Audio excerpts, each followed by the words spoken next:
नमस्ते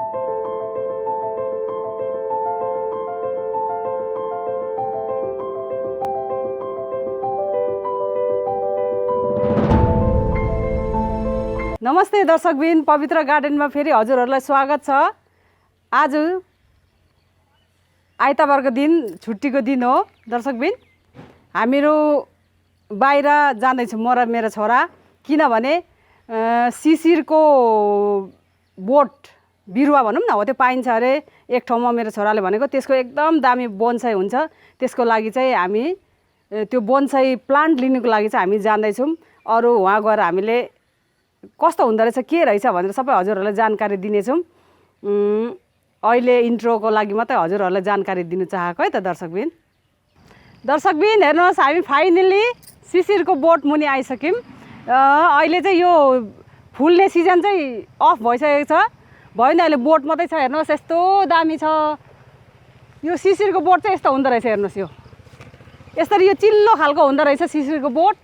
यो बोन्साई बनाउनको लागि एकदम राम्रो हुनेछ दर्शकबिन। अनि यसको साथैमा काँडावाला पनि रहेछ सिसिर जस्तै बोट। भाले पोथी हो किस्ना, अनि त्यस्तो रहेछ। अनि हामीले एउटा मात्रै बोट बिरुवा भेट्यौँ है साथीहरू। अब के गर्नुपर्छ भने हामीले हाँगा लानुपर्छ होला पक्कै पनि।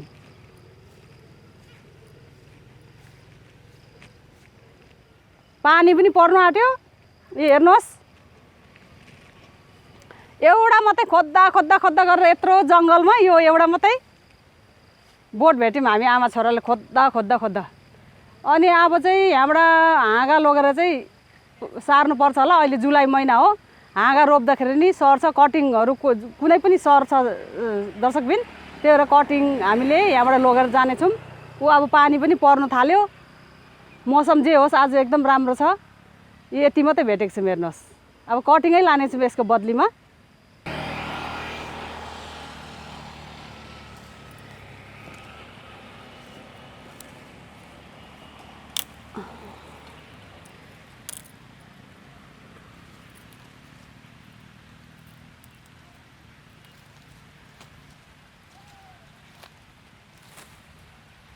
यति भए हुन्छ ल। यो बुटा मुनि पस्दा पनि पानी छेक्छ होला है।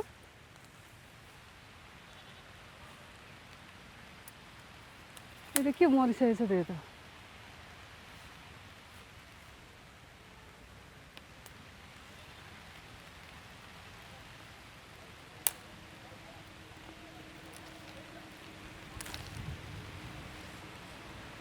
यति भए हुन्छ।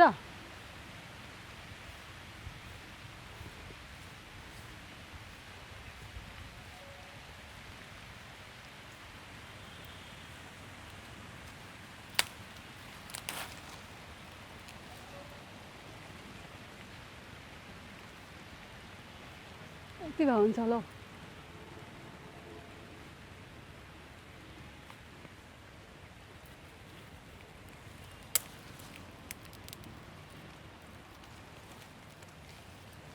यति त सर्छ पक्कै पनि। 4-5वटा सर्यो भने नि काफी छ हेर्नुहोस् दर्शकबिन। अब यो पातहरू चुडाएर फ्याँक्नुपर्छ। अनि यतिमा 4-5वटा बच्यो भने नि काफी छ। अहिलेको लागि चाहिँ यति मात्रै लानु पर्यो है।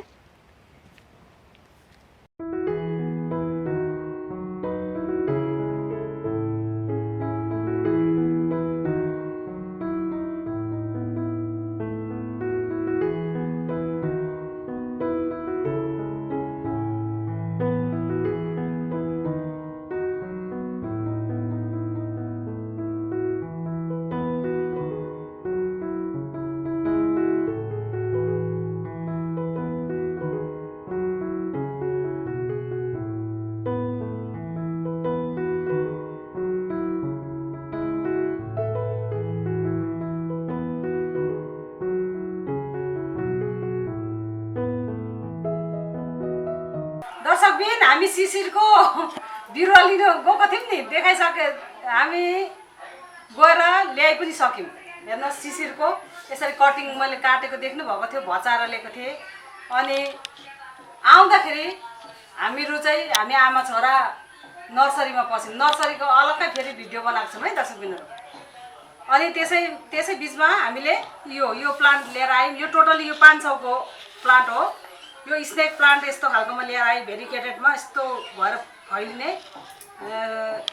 कमलको फुल जस्तो फैलिने फिन्जिने खालको यो स्नेक प्लान्ट लिएर आएँ। अनि यो डेफेन बेकियामा पनि लिएर आएँ। अनि यिनीहरू यो अर्कै खालको यो प्लान्ट दिएको छ। अनि हेरेको हेर्नुहोस् न, सिसिरको प्लान्ट त्यो नर्सरी भाइकोमा पनि रहेछ दर्शकबिन। अनि यो पनि लिएर आएको छौँ। अनि धेरै प्लान्टहरू कटिङहरू दिनुभएको छ हाम्रो कृष्ण भाइले, कि मेरोबाट पनि प्लान्ट लगिराख्नुहुन्छ, त्यस कारणले दिनुभएको हो। अनि त्यसै बिचमा यो हेर्नुहोस् न, यो निम्बु, आमामा निम्बुको बोट रहेछ। यो 12 मासे निम्बुहरू हेर्नुहोस् न, यत्तिकै दिनुभएको उहाँले। अहिले जुस बनाएर खायौँ 1 जग, अनि यति पनि उब्रेको छ यसरी नै। अनि यो प्लान्टहरू, यो बन्साई बनाउने प्लान्ट पनि दिनुभएको छ। अनि यो प्लान्टको नाम त थाहा भएन, हजुरहरूलाई थाहै छ होला, पक्कै पनि कमेन्ट गर्नु होला। अनि यो हेर्नुहोस् न, भेरिकेटेडमा यो डेभिल बेक बनमा भेरिकेटेडमा दुई क्वालिटीको रहेछ, यो लिएर आएँ। अनि यो थाउजन्ड्स अफ मदर यो इन्डोरको यो बिरुवा लिएर आएँ। थाउजन्ड्स अफ मदरको यो बच्चाहरू झरिरहेको रहेछ के, यो लिएर आयौँ साथीहरू। अनि यो पर्पल हार्ट, अनि यो अर्कै कलरमा मेरो के भन्छ यो 12 बजी फुल पर्चुलेन लिएर आएको छु। थुप्रै प्लान्ट लिएर आएको छु। यो चाइनिज बेगनबेलियाको कटिङ पनि लिएर आएको छु।